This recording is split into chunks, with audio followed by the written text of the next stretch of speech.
दोस्तों नमस्कार, स्वागत है आप सभी का मेरे YouTube चैनल के आर हिंदी कहानियाँ में। आज की कहानी बहुत ही खौफनाक और दिल दहला देने वाली है, जिसे सुनकर आपके भी रोंगटे खड़े हो जाएंगे। 13 अगस्त 2024 की सुबह लगभग 8 बजे के आसपास जब लोग अपने अपने घरों से काम काज पर निकल रहे थे, तभी गांव के कुछ लोग देखते हैं कि एक खाली जगह में एक बोरी पड़ी है। उस बोरी के चारों तरफ खून लगा हुआ था और जैसे ही आसपास के लोगों ने यह मंजर देखा, सबके होश उड़ गए। फिर क्या घटना स्थल पर सैकड़ों लोगों की भीड़ जमा होने लगी। तभी भीड़ में से किसी ने पुलिस को सूचना दे दिया था।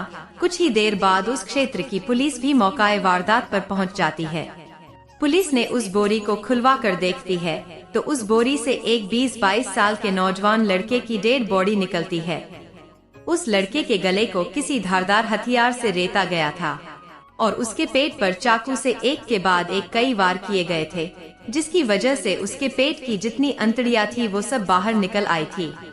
साथ ही उस लड़के की हत्या करने से पहले उसे बुरी तरह से मारा पीटा भी गया था, जिसे देखकर ऐसा लग रहा था कि यह मामला किसी लव अफेयर का है। और पुलिस ने जब इस मामले में इन्वेस्टिगेशन करना शुरू किया तो उस लड़के के बारे में कोई जानकारी नहीं मिल पा रही थी। आसपास के थानों से संपर्क किया गया तो वहां से भी कोई जानकारी नहीं मिल पाई। और जैसे ही यह घटना सोशल मीडिया पर वायरल हुआ तो एक अनजान व्यक्ति थाने में कॉल करता है और कहता कि मेरा बेटा 13 अगस्त 2024 की रात से लापता हो गया है। उसका मोबाइल भी बंद आ रहा है। उसे हमने हर जगह ढूंढा लेकिन उसका कोई पता नहीं चला। पुलिस उस व्यक्ति को थाने बुलाया और उस लड़के की डेड बॉडी को दिखाया और पहचान करने को कहा। लाश को देखकर वो व्यक्ति तुरंत पहचान लेता है कि वो लाश किसी और की नहीं बल्कि उनका बेटा जयप्रकाश का है।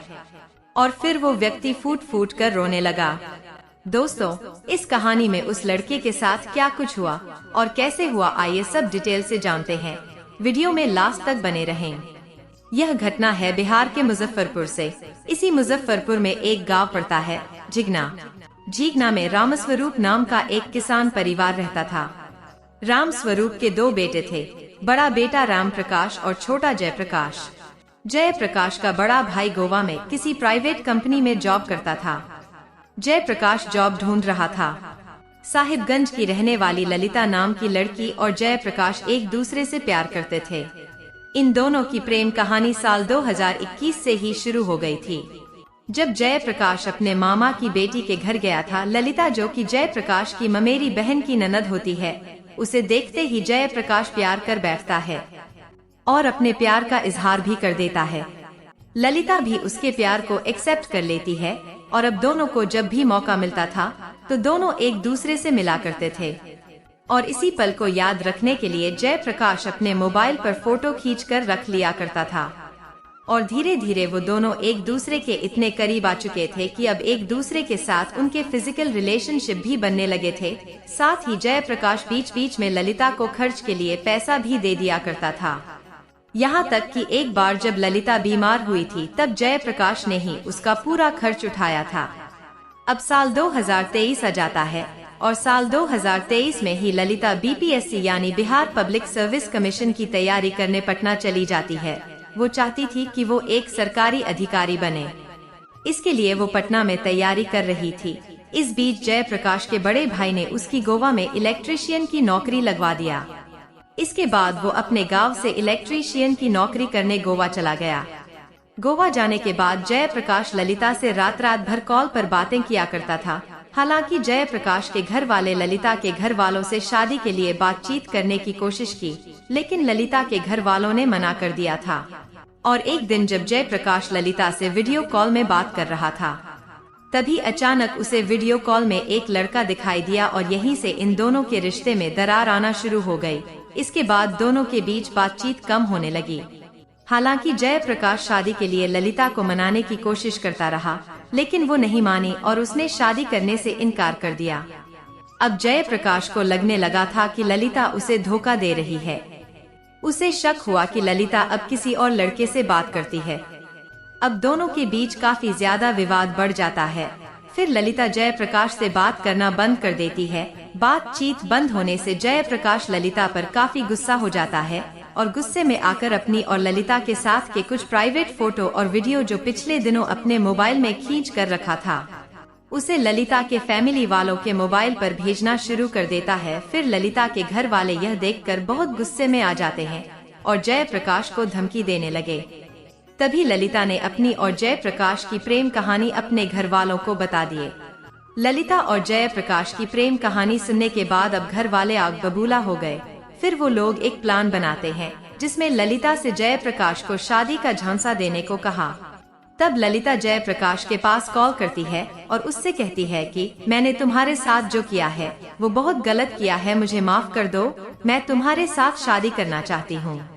मैं अपने परिवार वालों को शादी के लिए भी मना लिया है। फिर ललिता उसे किसी भी तरह विश्वास दिलाती है और कहती है कि मुजफ्फरपुर पहुँचने ही वो उससे शादी कर लेगी। जयप्रकाश ललिता के झांसे में आ जाता है, मगर जयप्रकाश को डर था कि कहीं उसकी हत्या ना हो जाए। इसके बावजूद वह ललिता पर भरोसा करके भगवानपुर अपने भाई के किराए वाले मकान पर पहुंच गया।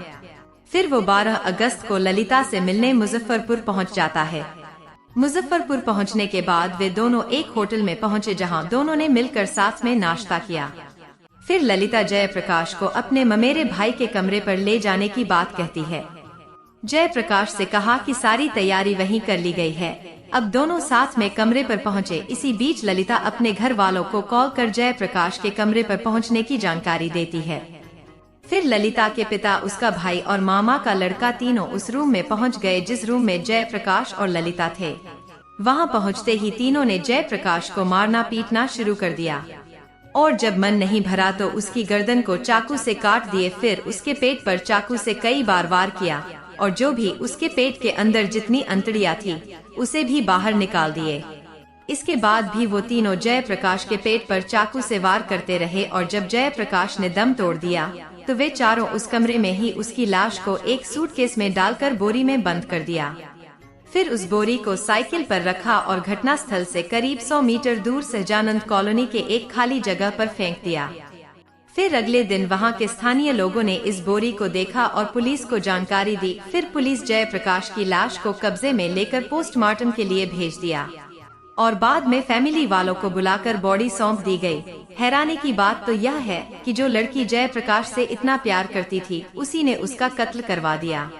जयप्रकाश की गलती सिर्फ इतनी थी कि वो अपनी और ललिता की प्राइवेट फोटो और वीडियो उसके घर वालों को भेज दिया और इसी के चलते ललिता ने उसका कत्ल करवा दिया।